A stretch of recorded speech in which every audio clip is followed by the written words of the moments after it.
Welcome to WatchNut TV and another edition of What's in the Box.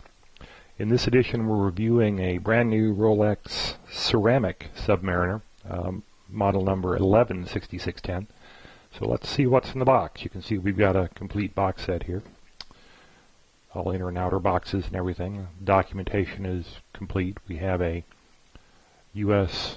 warranty card that was originally issued in February 2010, so there's some time left on the warranty.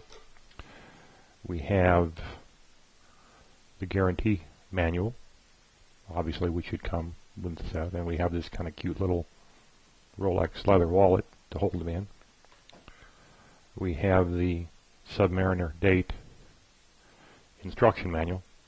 Basically, if you don't know, it tells you how to use the watch and the glide lock clasp and all that good stuff. And the Your Rolex Oyster booklet, which comes with most all of their watches. Let's get rid of some of the packing here and take a closer look at the watch itself. As I mentioned, this is a brand new watch. It has not been worn. And let's see if we can kind of get a little bit better view here.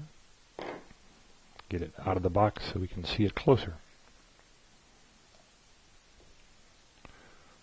The enhancements to this model of the venerable old Submariner line are substantial. Not a huge amount of change, but they really have done some nice updates on this watch. You can see one of the things they've done is they've used the larger indices maxi dial that they first introduced on the anniversary Submariner some years ago.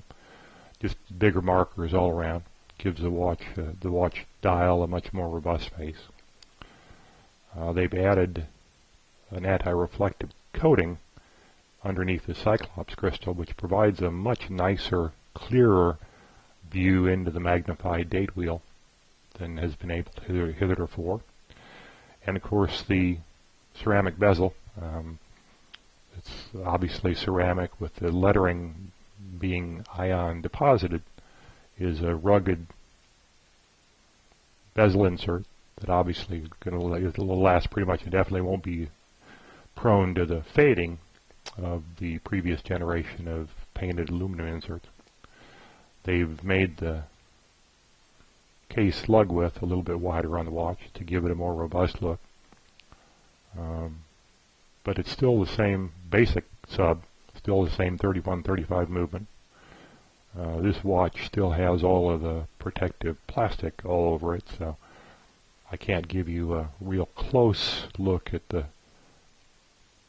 reflective finishes, but they're consistent with what the high quality reflective polishing Rolex has always done. Bracelet, still pretty much the same Oyster bracelet. They haven't really made that many changes to the bracelet itself. They have, however, radically changed the clasp. This is the new glide lock clasp. That's a much improved clasp over the previous ones that were issued up until the 16610s. Very robust, very well made, and micro adjustable. I'm not going to take this clasp apart and demo it because there are plenty of glide lock clasp videos on the web. You can go find one if you want. This again has plastic completely covering it, and I don't want to take the risk of damaging or dislodging the plastic on a brand new watch.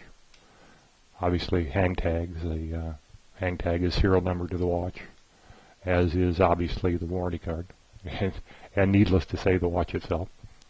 So if you have an interest in one of these newer versions of the old venerable sub, this watch is for sale at watchnut.com. You're welcome, and I encourage you to please go take a look at some of the photographs on our site, and feel free to ask us any questions if you'd like. Thank you for taking the time to look.